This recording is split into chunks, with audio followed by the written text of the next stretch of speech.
Pues nada, buenas noches. Emocionados que vamos a comenzar hoy eh, otra vez nuestra travesía verso a verso a través del Antiguo Testamento los miércoles.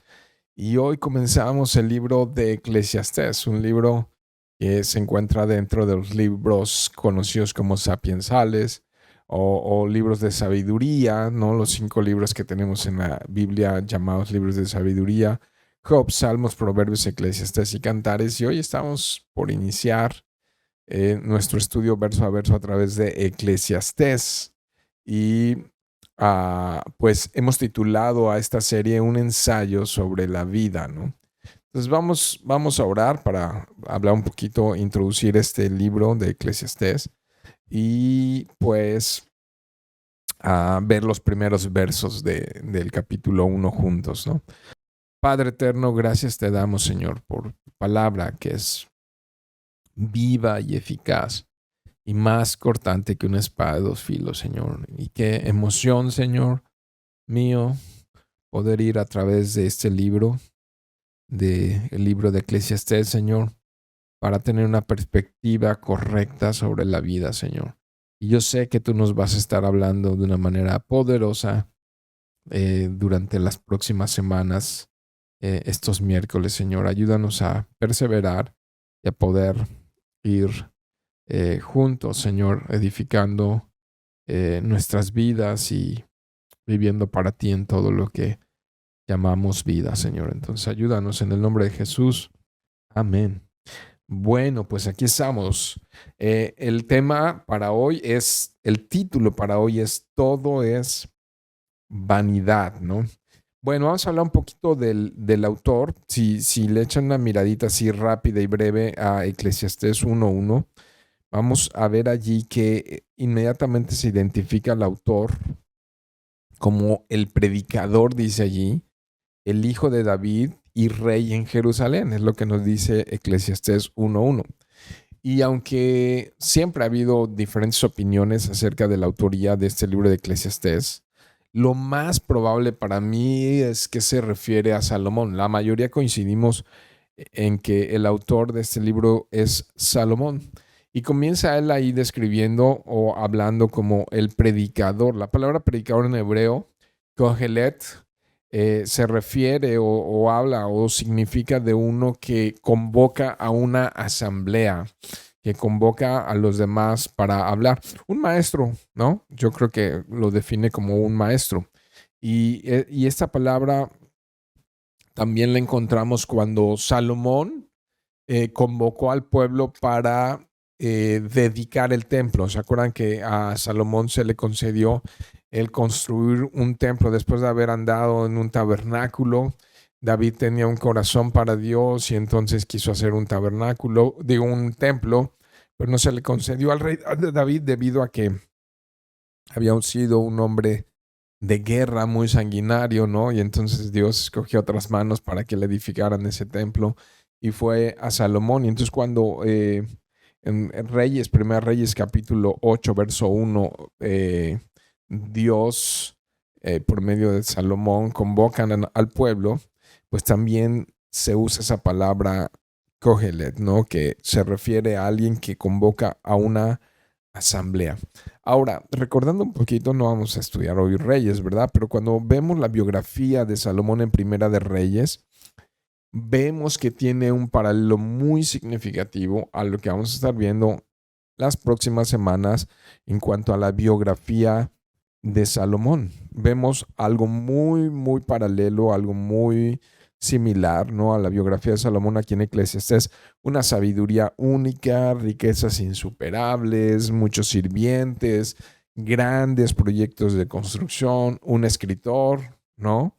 Todas esas cosas, etcétera, etcétera. Entonces, podemos pensar que el autor de este libro es Salomón. Ahora, si el libro no fue escrito por él, lo que sí a mí me queda claro es que el carácter de Salomón está muy marcado, está plasmado en este libro de Eclesiastés. Ahora, lo que sí también podemos considerar como parte de esta instrucción es que este libro pertenece al canon de los 66 libros inspirados vamos a ponerlo así, no solo inspirados, sino inerrantes, ¿no? Y hablando de los libros del Antiguo Testamento, estos fueron parte del canon judío llamado Tanaj, ¿no? Y que por eso no le aumentamos ni le quitamos nada de los libros que fueron canonizados por los judíos, ¿no? Además, independientemente de quién sea el autor humano, el que usó digamos, en un sentido eh, humano, la pluma para escribir, el autor en Eclesiastés capítulo 12, versos 10 al 11, no los vamos a leer, pero describe que estas palabras que están escritas en este libro son rectas, son verdaderas y son dadas por un pastor. Esto es muy interesante porque ¿quién es ese pastor de pastores que puede hablar palabras rectas y verdaderas? El único que habla palabras rectas y verdaderas es Dios. Entonces el autor de toda la escritura es Dios mismo. Entonces podemos estar confiados que este libro que vamos a estar estudiando tiene un autor humano que ha sido inspirado por Dios y es Dios el autor detrás de esto, ¿no? Entonces alguien escribió, pero Dios es el autor. Y a mi parecer es Salomón el autor y al parecer de muchos es Salomón. Ahora, vamos a entrar un poquito en esto. ¿Cuál es el propósito de este libro? Y quisiera yo describirlo de esta manera. Salvar a futuras generaciones de la amargura de tener que aprender aspectos de la vida separados de Dios. Y en eso voy a estar insistiendo hoy, ¿no? Creo que la vida carece de significado eterno. La vida carece de propósito si nos apartamos de Dios. Eclesiastés es un ensayo de la vida. Por eso le hemos titulado a esta serie Un ensayo sobre la vida. Un ensayo es un tipo de texto en prosa que generalmente es expositivo y es argumentativo, que nos lleva o lleva al autor de ese ensayo a una reflexión, a una evaluación que analiza un tema muy en particular, un tema en específico. Y en este caso, Salomón, o el autor de Eclesiastés, hace un ensayo sobre la vida. Ese es el tema, ¿no? Filosofar o reflexionar acerca de la vida. Este ensayo sobre la vida lo resume y lo vamos a estar viendo de una manera muy intensa como algo fútil, algo vano, algo sin sentido que puede llegar a ser la vida sin Dios, pero que al mismo tiempo vamos a poder ver en las palabras que usa, puede llegar a ser algo muy disfrutable cuando caminamos con Dios. Es decir, podemos disfrutar de cosas comunes y de cosas cotidianas de una manera diferente y extraordinaria cuando no nos olvidamos de Dios. Porque aún las cosas más básicas y más simples como comer, como hacer ejercicio, como viajar, como disfrutar de tener hijos, de disfrutar de tener una esposa, cuando carecen de valor eterno se miran diferentes. Es diferente la manera de observar esto que llamamos vida cuando es Dios en el centro de todo lo que observamos, cuando es Dios en el centro de todo lo que consideramos, ¿no? Entonces, sí cambia, ¿no? Cuando cada aspecto, cada momento, cada situación de la vida lo miramos a través de los lentes de Dios, ¿no?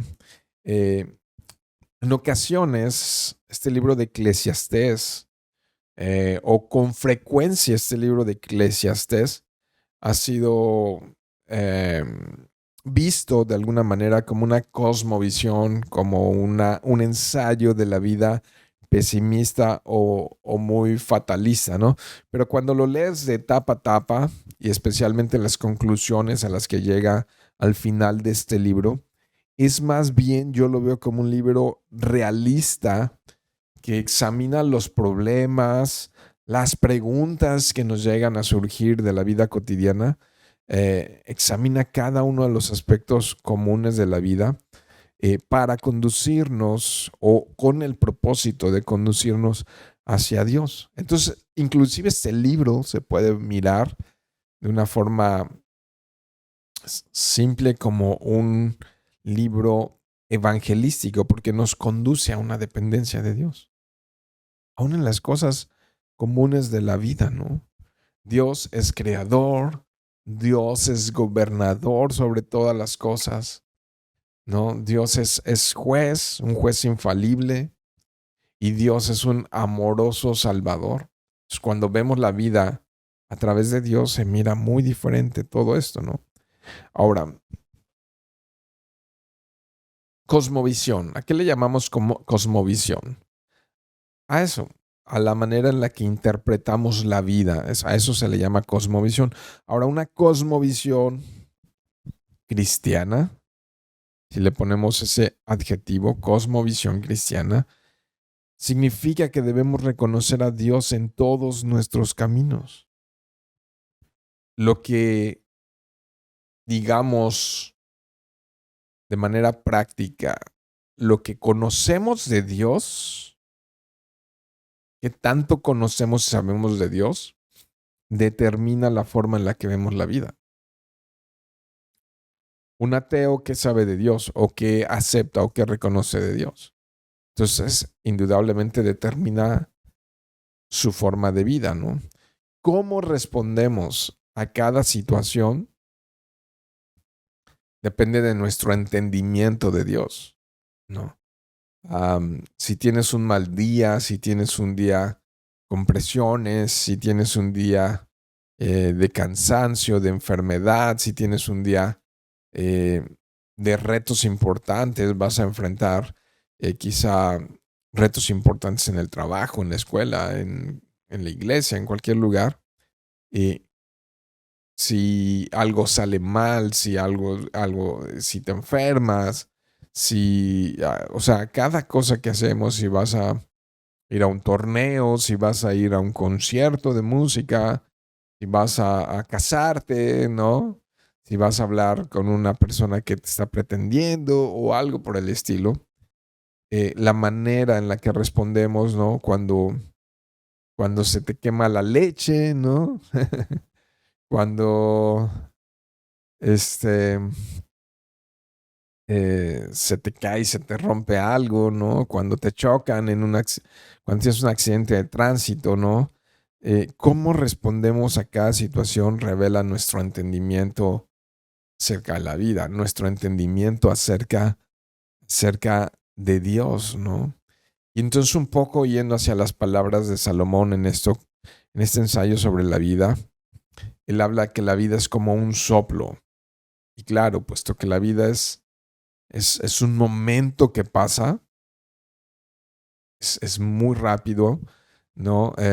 Con frecuencia, mi esposa y yo eh, recordamos a nuestros hijos cuando tenían 2, 3, 4, 5 años de vida y decimos qué rápido pasó el tiempo.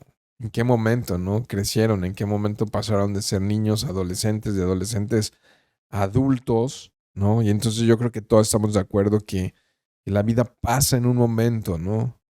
Y entonces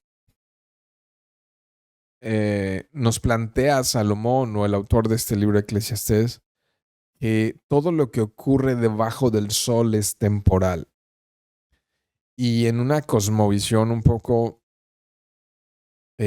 realista en cierto sentido, Salomón plantea que nunca traerá satisfacción a nuestra vida cuando Dios no está en el centro de nuestros corazones. Querer encontrar plenitud en la vida, en las cosas temporales o pasajeras, es como tratar de atrapar el viento o como tratar de atrapar el humo, es algo imposible, ¿no?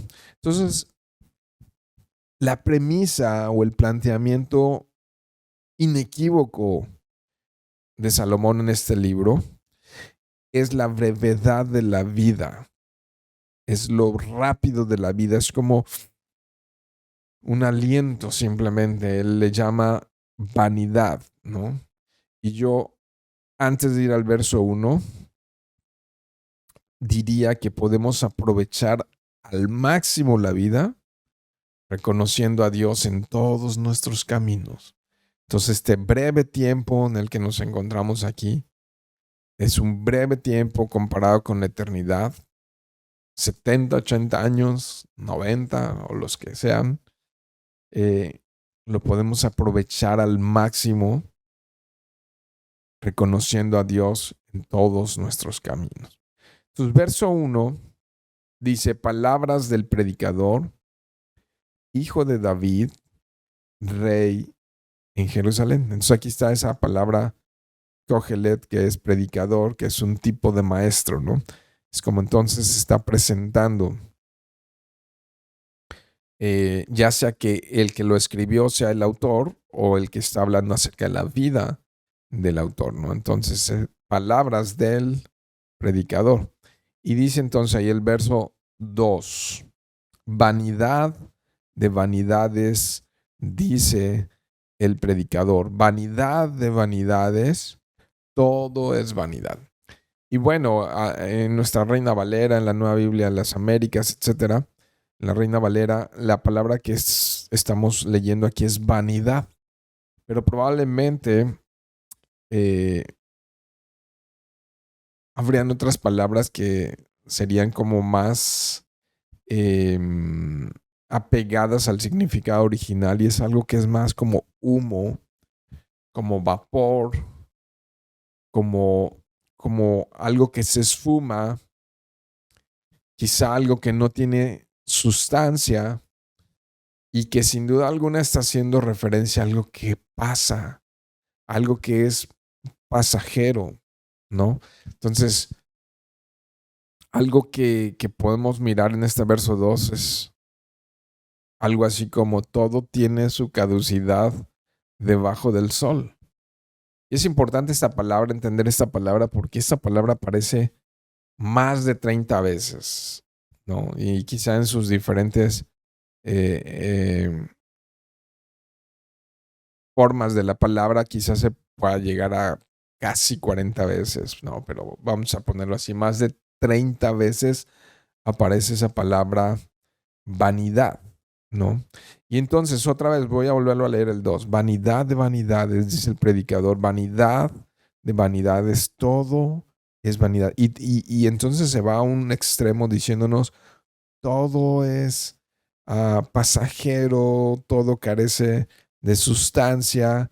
Y entonces, un poco filosofando, yo diría que eso parece como una mentira que es verdadera, ¿no? Cuando lo vemos así, la vida no tiene sentido sin Dios, pero la vida tiene sentido con Dios. Entonces estoy haciendo solamente un juego de palabras, ¿no? Porque la vida sin Dios no carece de sentido, pero la vida con Dios tiene sentido en todo, ¿no? Carece de significado eterno y verdadero cuando no conocemos a Dios, pero cuando conocemos a Dios tiene sentido. Se vuelve vana la vida. Se vuelve inútil o fútil la vida cuando no está Dios allí, ¿no? Lo cierto es que todo lo que hay debajo del sol tiene su caducidad, tiene su tiempo, ¿no? La mayoría de las personas, no hablando de los 7,000 millones de habitantes que hay en la Tierra, sino es que un poco más ya para estos tiempos en los que nos encontramos, ah, carece de este significado en sus propias vidas. Es como si vivieran en una fiesta, pero dentro de una casa en llamas. Se divierten mientras la vida se les consume sin provecho, ¿no? El verso 3 me dice, ¿qué provecho recibe el hombre de todo trabajo con que se afana debajo del sol o bajo el sol, ¿no? Estoy leyéndolo en la Nueva Biblia de las Américas. Entonces, un poco el autor de este libro, en su búsqueda de esta respuesta, el Kugelet o el predicador, se nota que estuvo meditando, indagando en las profundidades de la experiencia humana para poder dar respuesta a esa, a veces, vida fútil o a esa desesperanza, ¿no? Que parece que recibe el hombre de todo el trabajo que se afana debajo del sol, ¿no? Examinando a fondo muchas veces ese vacío o esa eh, inutilidad muchas veces de la vida cuando no tiene un sentido de eternidad, ¿no? Y cuando no se le da un sentido de eternidad. ¿A qué me refiero? Por ejemplo, el ateísmo mata la esperanza. Alguna vez he compartido con ustedes que lo que me sorprendió en una ocasión leer en una revista digital, en una revista virtual sobre de ateos, ¿no? Que un ateo estaba haciendo una exposición clara que a través de algunas décadas el ateísmo lo que había producido era desesperanza. Y decía él en su análisis sobre la vida, decía, en los próximos años vamos a ver una tendencia en las personas a tratar de buscar cualquier clase de espiritualidad, porque el ateísmo, fíjate, eso es un análisis de un ateo, lo único que ha traído es desesperanza a la humanidad, es decir, más personas suicidándose al no encontrarle sentido a la vida, ¿no? Entonces él planteaba que la gente se iba a volver más espiritual en la búsqueda de un propósito mayor al temporal, a un propósito eterno, ¿no? Vivir por vivir, trabajar por trabajar, sin propósito eterno, ¿no? Comer por comer, dormir por dormir, un día más, otro día más, otro día más. ¿Y de qué se trata, no? Entonces, es como si nos estuviese preguntando la escritura, la misma vida, ¿no? ¿Puedes ser frente a la vida sin saber a dónde vas? ¿No? Y así vive la mayoría de la gente, ¿no? A veces así vivimos como Pinky Cerebro tratando de conquistar al mundo cada día y no conquistando nada, ¿no? Como en una prisa desesperada por llegar a nada, ¿no? Como corriendo para atrapar el viento, como buscando algo sin sentido, ¿no? Entonces dices, wow, ¿de eso se trata la vida? Ahora, desde una cosmovisión cristiana, entonces, si Dios existe, todo lo que hacemos cuenta debajo del sol. Si Dios existe, todo tiene sentido, todo tiene propósito eterno y esperanza. Cambia demasiado la manera en la que interpretamos esto que llamamos vida, ¿no? Fíjate, si puedes poner ahí en pantalla, Charlie, un poco Marcos capítulo 8, verso 36, Jesús haciéndonos una pregunta que va muy en contexto con esta de Salomón de qué provecho recibe el hombre de todo el trabajo con el que se afana debajo del sol. Algo similar está diciendo Jesús en Marcos capítulo 8, verso 36. Dice, ¿de qué le sirve al hombre ganar el mundo entero y perder su alma, no?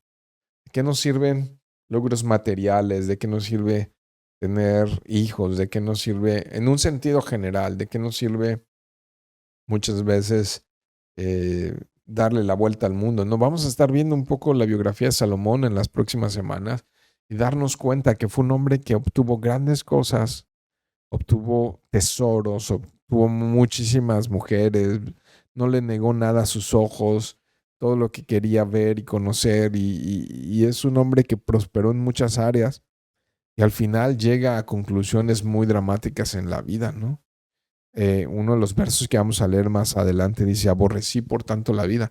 Y sabemos que Salomón, a pesar de ser un hombre sabio, su propia sabiduría no cobró sentido en él y se apartó terriblemente de Dios, tocando sendas y caminos terriblemente oscuros. Siendo un hombre escogido por Dios, tocó los mismos el mismo Averno, ¿no? El mismo infierno tocó con su vida al haberse apartado de Dios, ¿no? Y entonces llega a estas conclusiones que parecen muy negativas. ¿De qué le sirve al hombre trabajar? ¿De qué le sirve al hombre afanarse debajo del sol, ¿no?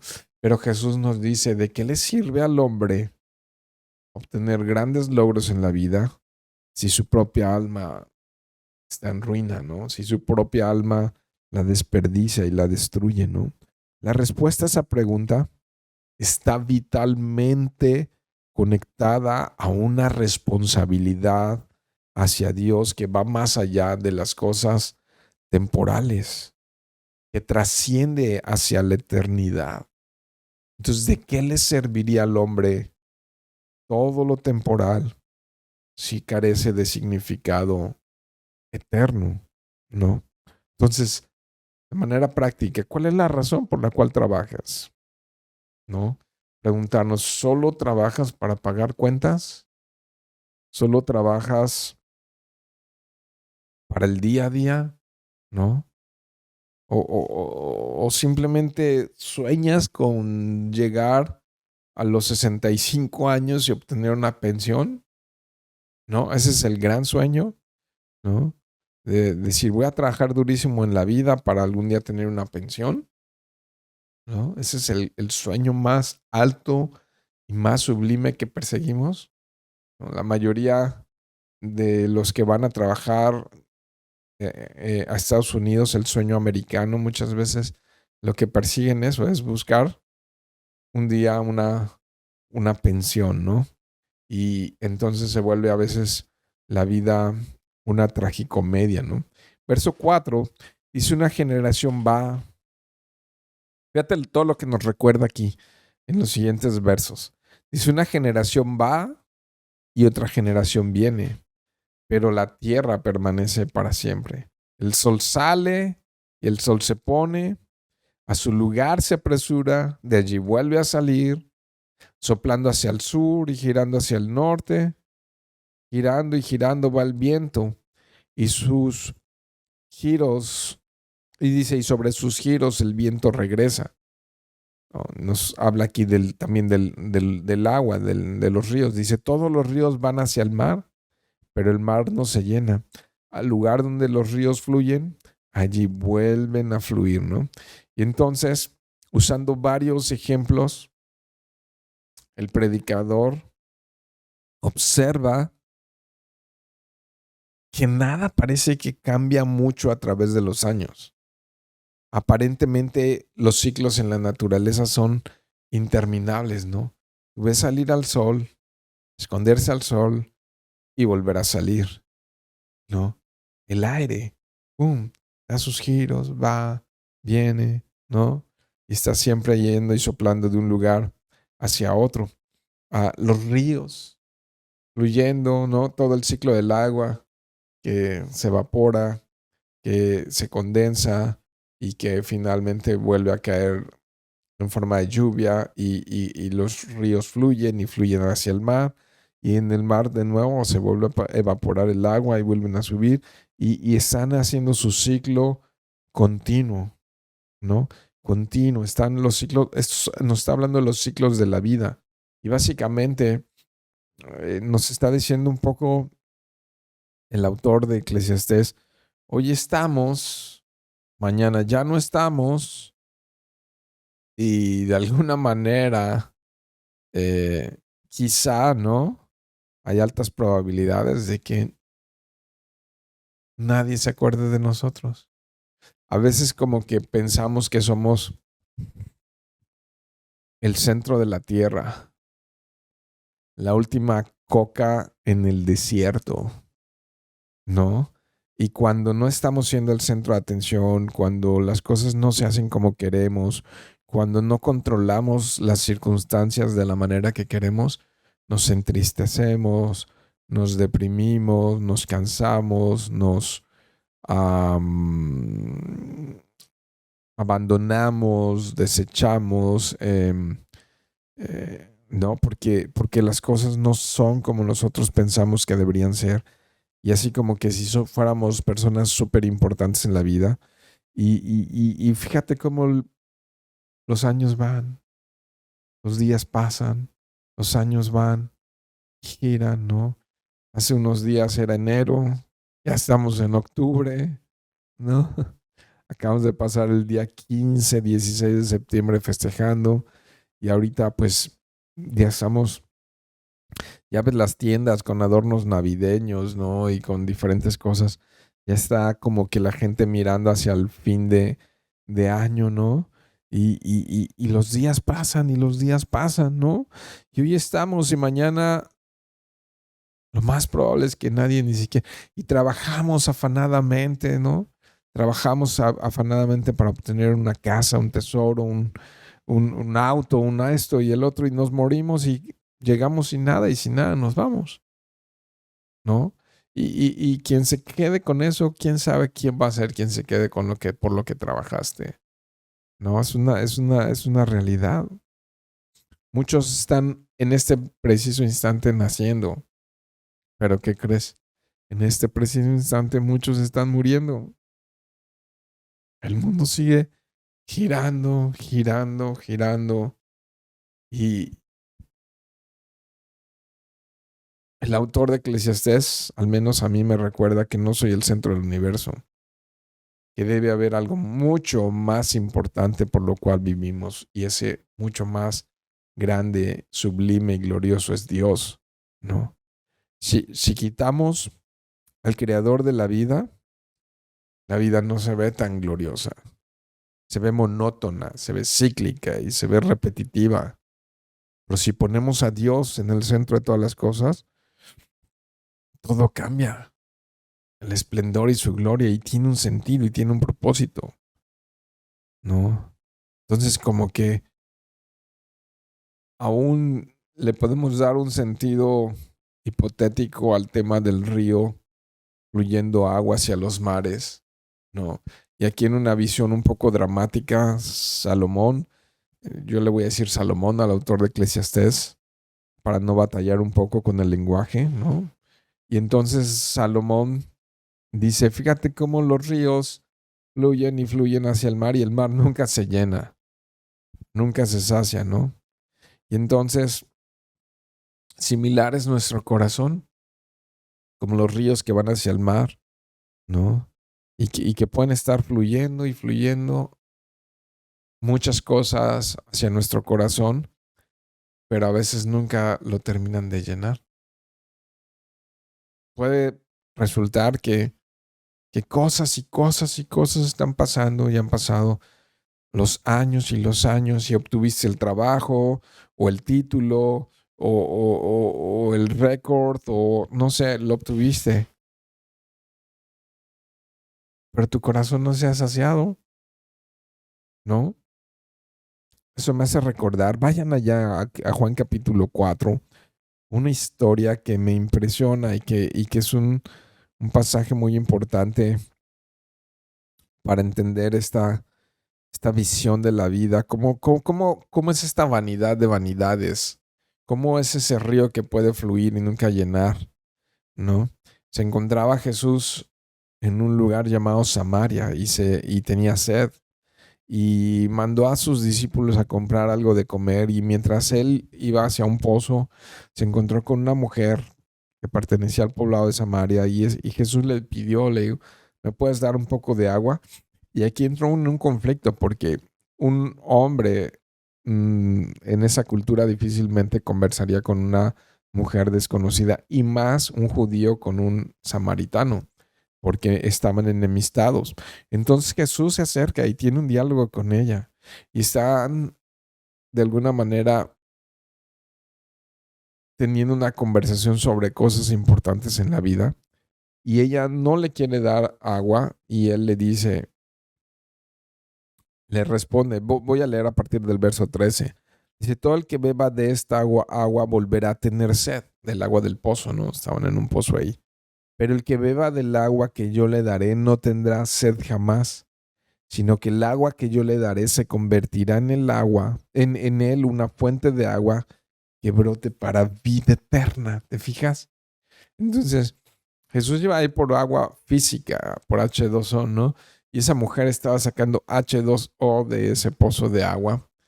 Pero Jesús le habla de otra agua que sacia y que sacia el alma y que llena el alma. Y le dice, yo le voy a dar agua que brota para vida eterna.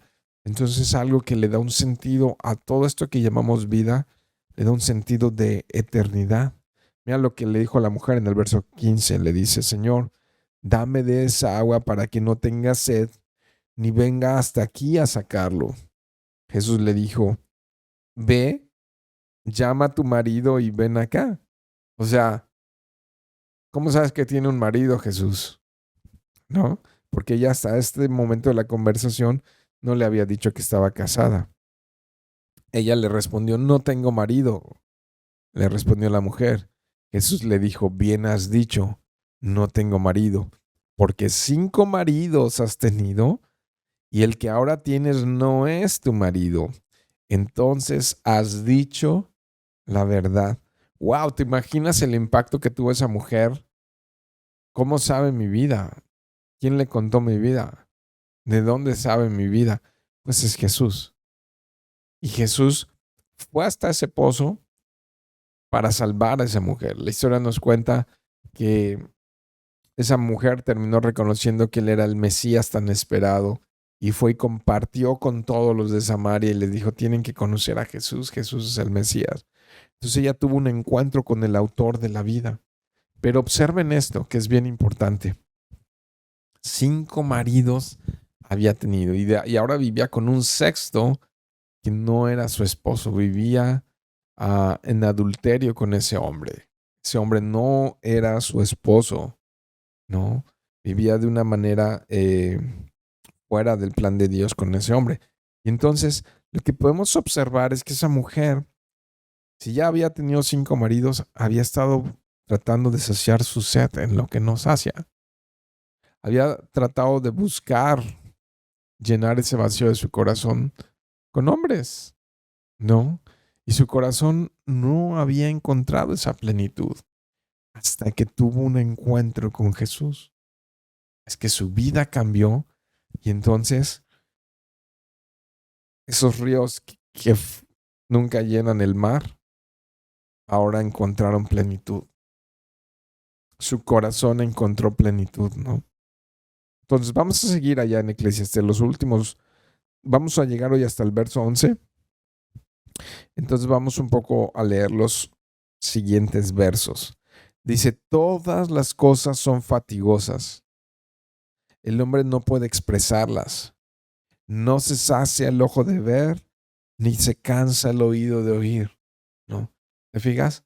Igual que los ríos fluyen hacia el mar y el hombre no se sacia, y no se sacia, y no se sacia, ¿no? Y se vuelven a veces las cosas cansadas, fatigosas. Dice el verso 9, lo que fue, eso será, y lo que se hizo, eso se hará. No hay nada nuevo debajo del sol.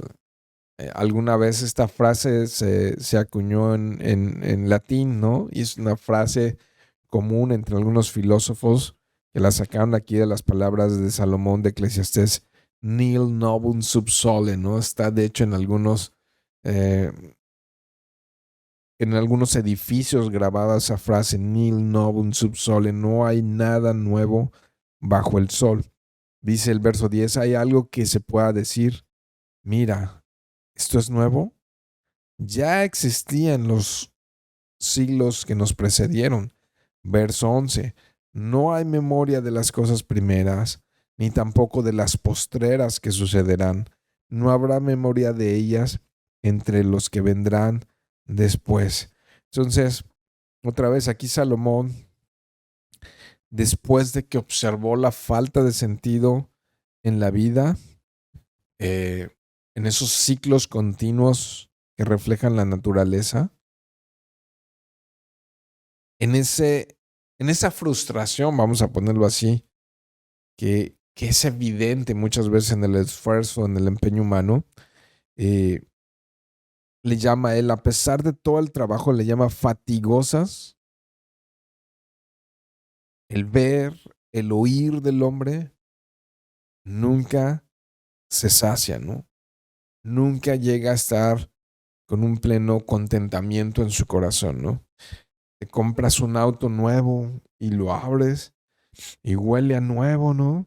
Y estás contento, pero a los 3 meses ya se te pasó. Y en poco tiempo ya sientes que ese auto ya no te satisface y quieres otro mejor, ¿no? O la casa de tus sueños, o el viaje de tus sueños, o el logro de tus sueños, y de repente pasa a segundo plano y ya no te está moviendo el corazón eso, ¿no? Hasta puedes decir qué fastidio, ¿no? Los niños, ¿has observado a un niño? Le compras un juguete a un niño y al día siguiente ya lo abandonó, ya ni se acuerda de él, ¿no? Y ya quiere otro. Y ya quiere otro juguete nuevo. Ya ese juguete ya no le hace sentido, ¿no? Alguien podría estar soñando toda su vida con casarse y el día que se casa ya se quiere divorciar. Y el día que se casa ya dice, wow, qué fastidio, qué fatiga, qué problema, ¿no? Entonces lo que era un sueño en un momento pasa de ser algo inclusive espectacular a ser algo tormentoso, ¿no? Es muchas veces imposible calcular cuánta ansiedad, cuánto dolor, cuánto trabajo, cuánta fatiga a veces son necesarias para llevar a cabo las operaciones comunes de la vida, ¿no? Ahora que están construyendo este edificio Blue, está ahí a la orilla del periférico, digo yo, wow, ¿no? ¿Cuánto hay detrás de eso? Entre ingenieros, entre arquitectos, entre constructores, entre empresas, todo lo que hay para un edificio, ¿no? Que el hombre vive de una manera incesante buscando ganancia, buscando respuestas, ¿no?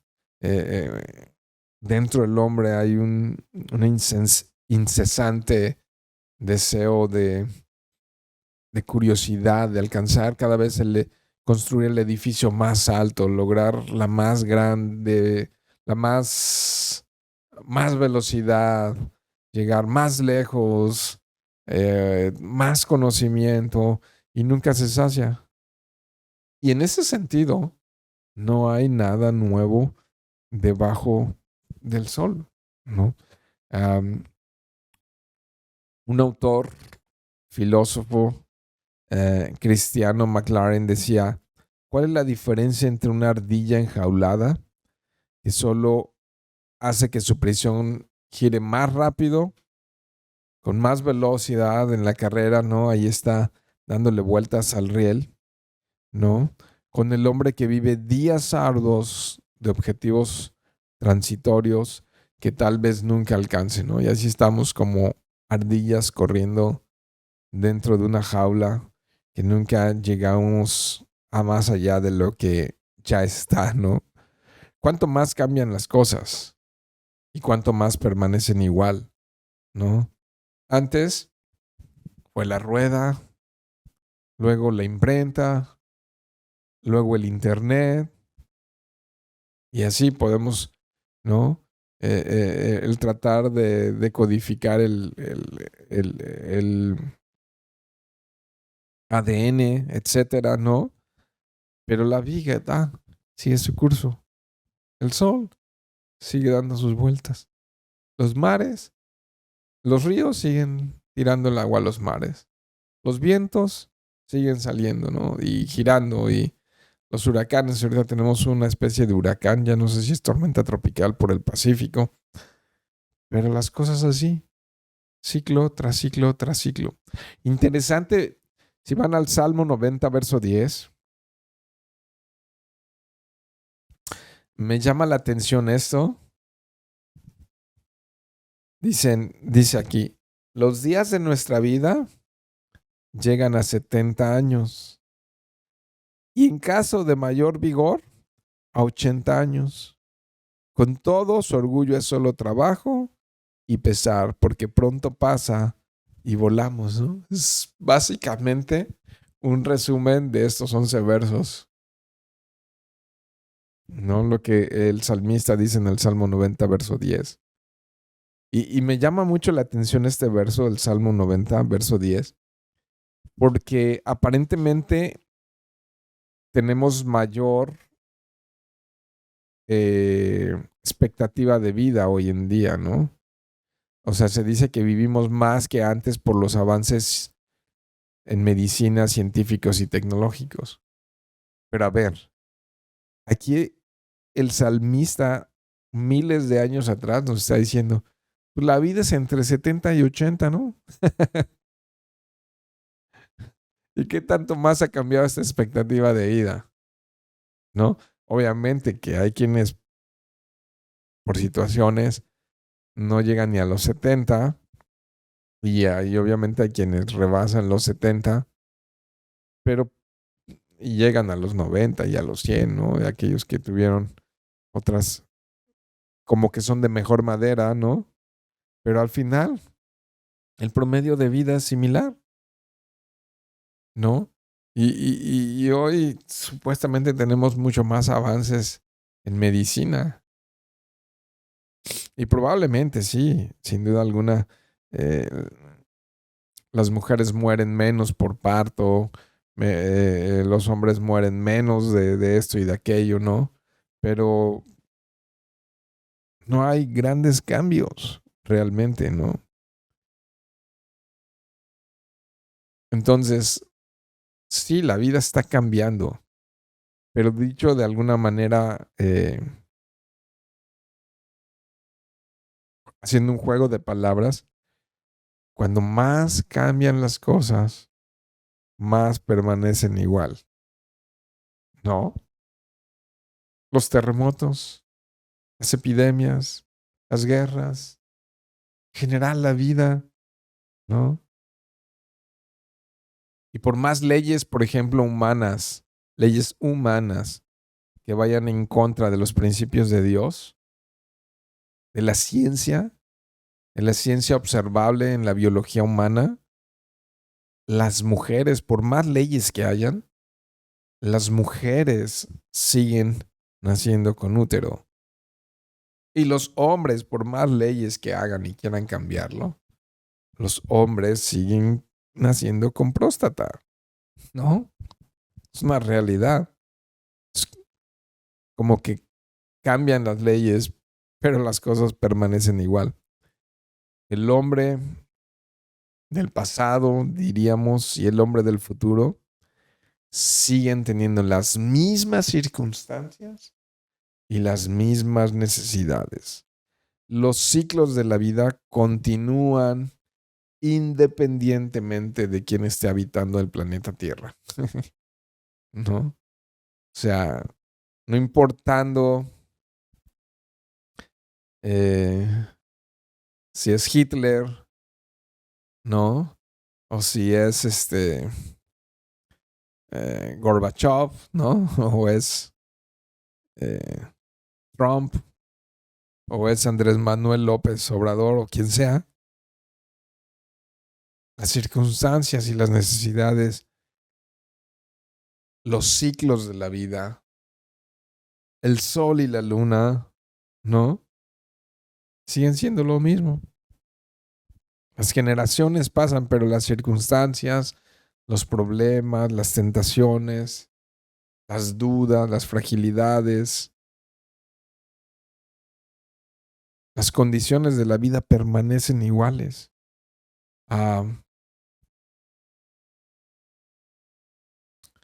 me ha tocado ver algunas películas. Un caso, El Progreso del Peregrino, y nada más hay como 2 ediciones ahí de diferentes personas que se han atrevido a llevar ese gran libro a la pantalla, y las dos versiones están bien chafas. Pero hay una en blanco y negro que creo que se produjo por allá de los años 60 o no sé, pero se ve bien viejita la película. Y hay otra probablemente antes o no sé cuándo se hizo esa película. Y hay otra que puedes encontrar ahí en YouTube, El Progreso del Peregrino, que ya está más ochentera y ya está color y todo, con actuaciones bien chafas y personajes bien chafas, pero finalmente es la misma historia de John Boyan, ¿no? Del Progreso del Peregrino. Y algo así, ¿no? Como cuando ves diferentes ediciones del mismo libro, de la misma película llevadas a la pantalla, Los personajes de la película cambian, pero la trama es la misma. Los actores son distintos, pero la película sigue siendo la misma. Sigue siendo la misma, ¿no? Entonces, interesante lo que nos está planteando en estos primeros 11 versos el grandiosísimo Salomón, ¿no? El grandiosísimo Salomón. Para mí es Salomón ah, quien es el autor de este libro de Eclesiastés. Ah, y si pudiéramos hoy cerrar con alguna conclusión, Segunda de Corintios, capítulo 17, ah, me dice de algo que sí puede llegar a ser nuevo. Segunda de Corintios, capítulo 5, verso 17. Sí, Segunda de Corintios, capítulo 5, verso 17. Eh, me dice esto, ya a manera de conclusión para cerrar esta noche. De modo que si alguno está en Cristo, nueva criatura es. Las cosas viejas pasaron, y aquí todas son hechas nuevas, ¿no? Y aquí todas son hechas nuevas. Solo hay algo que puede ser hecho completamente nuevo y que puede cambiar mi condición, el nacer de nuevo, el nacer de nuevo. Y quiero compartirles uno de mis pasajes favoritos de la Escritura, porque aunque es una promesa que Dios le dio muy particular al pueblo de Israel, cuando los regresaría de todas las naciones y repoblarían Israel, una profecía cumplida.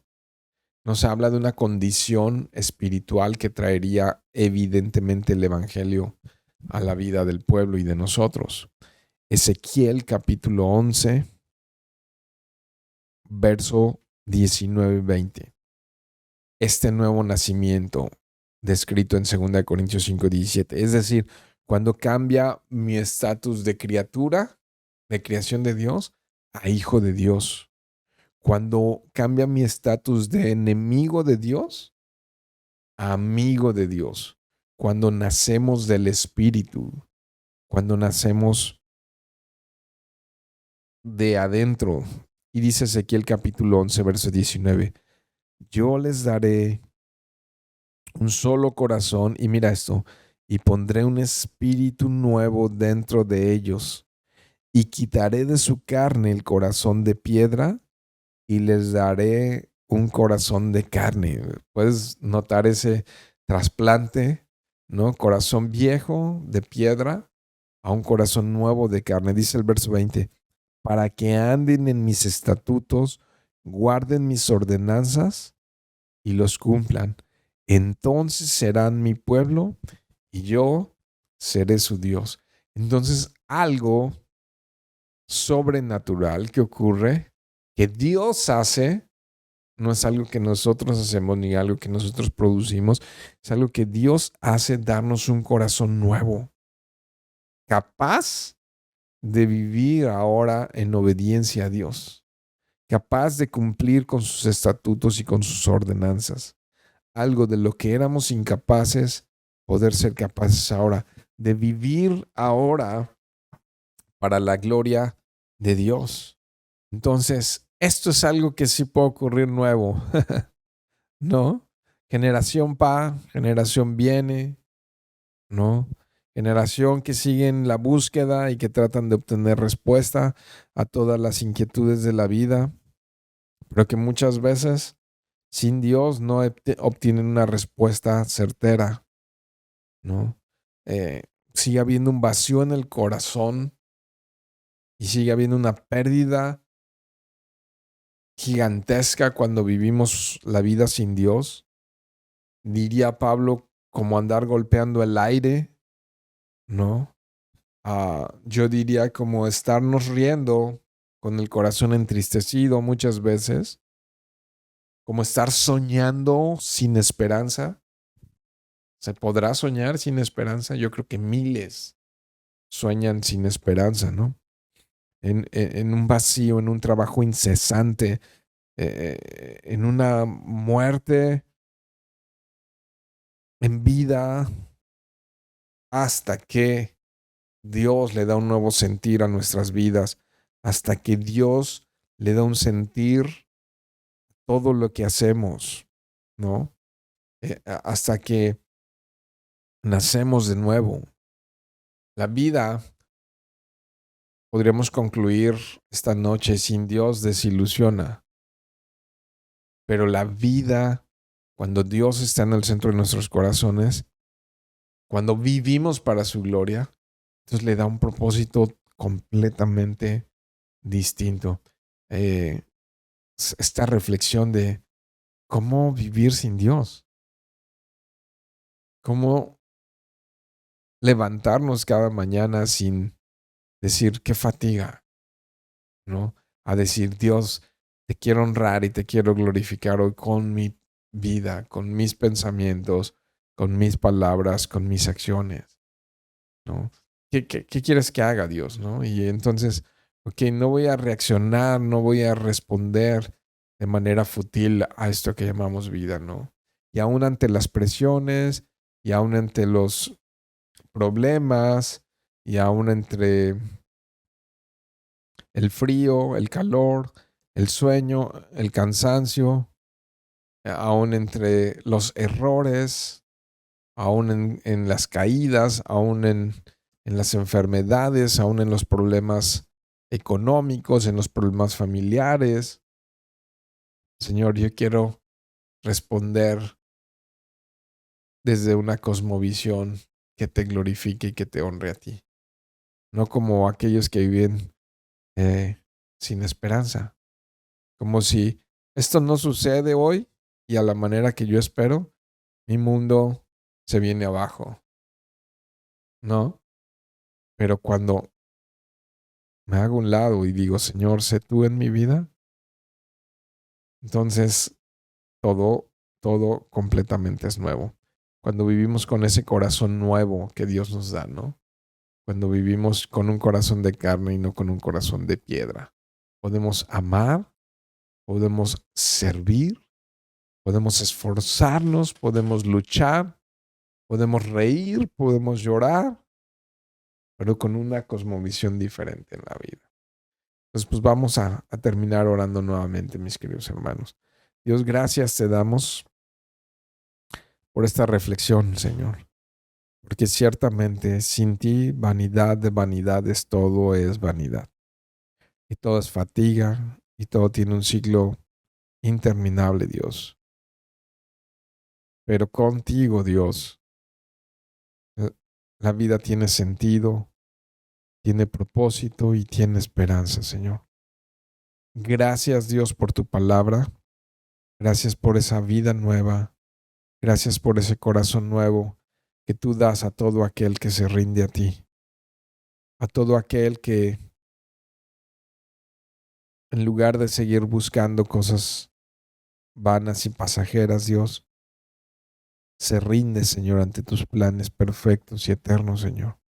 Y comprueba, Señor, que tu voluntad es buena, es agradable y es perfecta. Ayúdanos, mi Dios, todos los que están oyendo este mensaje, a no vivir vidas vanas, Señor. A no vivir, Señor, como los que no tienen esperanza, Señor. Ayúdanos a todos los que estamos y hemos leído este mensaje esta noche, Dios, a que sea tu gozo, Señor, el que mueva nuestros corazones. Y que así como la mujer samaritana, Señor, nuestra vida eh, cambie por completo y pare y sacie esa búsqueda y ese ciclo interminable de buscar en lo fútil y en lo vano, Señor, el llenar nuestros corazones. Eh, Guárdanos, Señor, de vivir, Señor, solamente por lo temporal, Ayúdanos a vivir por lo eterno, Señor. Recibe toda gloria y toda honra, precioso y amado Señor Jesús. Amén.